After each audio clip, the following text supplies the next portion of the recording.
don't forget to like and subscribe. Hello there. All right, I watched the movie Jogi, and okay, first thing I've got to say is that this is based off real incident that happened. So apparently, the Prime Minister was killed by her two bodyguards, which happened to be Sikhs. So, in retaliation, in Delhi, all the Sikhs were basically cornered and hunted down, and yeah, that's what I gathered. This story is fictional, just kind of like if you've seen Patriots Day, where it's a good story taking place around the Modesto bombings, where it takes place like that. So it kind of does that, I'm assuming, because there's no way that this friendship stuff is accurate. So the main character who saves his people, it kind of drags on. Like, there was one part in the movie which really basically made me feel like it was just not worth, because it lost all its power right then and there. So he has a friend that happens to be a cop who he hadn't spoken to in like 3 years, but still saw him as a best friend. He had another friend who happened to be like a truck driver, which he hadn't spoken to and seen him in 3 years. And he had another friend who happened to be a cop who he hadn't spoken to and seen for 3 years, because apparently he had hurt him deeply. And it's just like, that one cop that he had hurt deeply is hunting him down and doing all this stuff, refusing to aid. It's just like the fact that this friendship, that the fact that he knows the person hunting him on a personal level, and so that man, the cop who was hunting him, his sister fell in love with him, and because he wouldn't approve of it and literally was gonna give her to someone else, she killed herself, and he was blaming Jogi for that. And it's just like, in my mind, I'm like, that wouldn't have been the case if you would have just listened to her and respected her decision. So it's just the situation, the fact that this is the history that the riots actually happened is a tragedy. But this movie, creating a story based around it, was just poorly done. It lost all its momentum as soon as they brought up the relationship, as soon as they brought up the romance. It just threw me out immediately, because it started showing the four friends' background story and what happened. And they should have just had it in like a passing dialogue, not spent 10 minutes.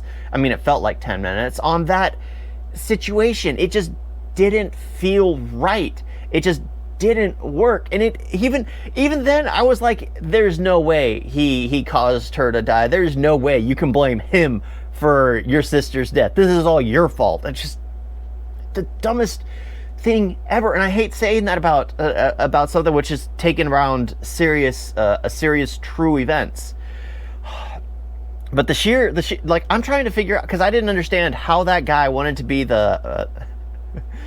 was planning on climbing the ranks by killing off all the Sikhs, because he's like a commissioner or something of the police, and telling the police that why it took the army so long to get there is insane. I mean, I guess there were people pulling the strings, making sure it took longer, but it's the story itself, I just didn't buy.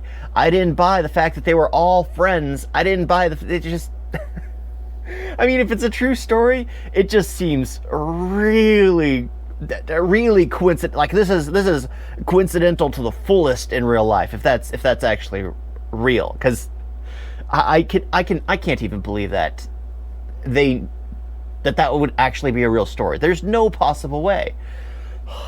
Yeah, but I felt nothing. I mean, I do gotta say, this movie, if you don't know anything about Sikhs, you're not gonna really get what the impactful scene, because the main impactful scenes were all at the beginning, when he removes his turban for the first time and allowing us to see his hair fall down, and then he starts cutting his hair. I mean, if you don't know anything about the Sikhs' beliefs or religion, then you wouldn't understand why that's so powerful. And also when his iron ring is removed off his wrist, that is also a powerful scene. They made it powerful, but it's like, after that, the cop is stupid because he allows two people who got his license plate number and witnessed him get away, and it's just like they lost the chance of saving everyone. It's just so many things were left up to chance, and that's just you don't leave loose ends. Let's just say that you don't leave loose ends. I was watching, and that's what I said. It was like, you shouldn't leave loose ends. you know you're gonna get caught. Oh my gosh. And the guy who was the real bad guy, like I guess the commissioner of the police, he didn't kill off the cop that was assisting him. He was just like, oh, I now have your number. It's just, it was. I kind of wish the movie was more like what the beginning was, because the beginning was where all the power was. The fire started. They showed it like on the newsreel of what happened to the prime minister, and then it just goes crazy from there. It goes absolutely powerful with him making the decision to cut his hair to not look like a Sikh in order to save his people. That was all powerful. And then after that, it just lost me due to poor decisions, idiotic, just being idiotic. And then the whole fact that everyone happened to know each other was just, I don't know. I think my brain kind of died during this movie, because I was hoping for more of what it started with, and then it just went off the rails a little too far. I think I was looking more for Patriots Day than I was Patriot, I guess. Yeah, Patriots completely fictional, based on situations. Or I don't know. I don't know what I'm saying. I'm confused now. I think they're both. You know what? Forget it. Yeah, I was expecting more like Patriots Day. Completely powerful scene. Like, heck, this isn't about Patriots Day, but the most powerful scene in Patriots Day is the officer who's required to stand over the child's corpse. That's the most powerful scene, because throughout the movie, they keep cutting back to him. Yeah, if they had something like this, because it became comical that the city was still on fire 3 days later. That none of the embers went down. It was just constantly on fire. It's just like, that's not out yet. That's not out. It's that same car that's been on fire for hours. I'm pretty sure it would have eaten all its fuel already. All right. Yeah.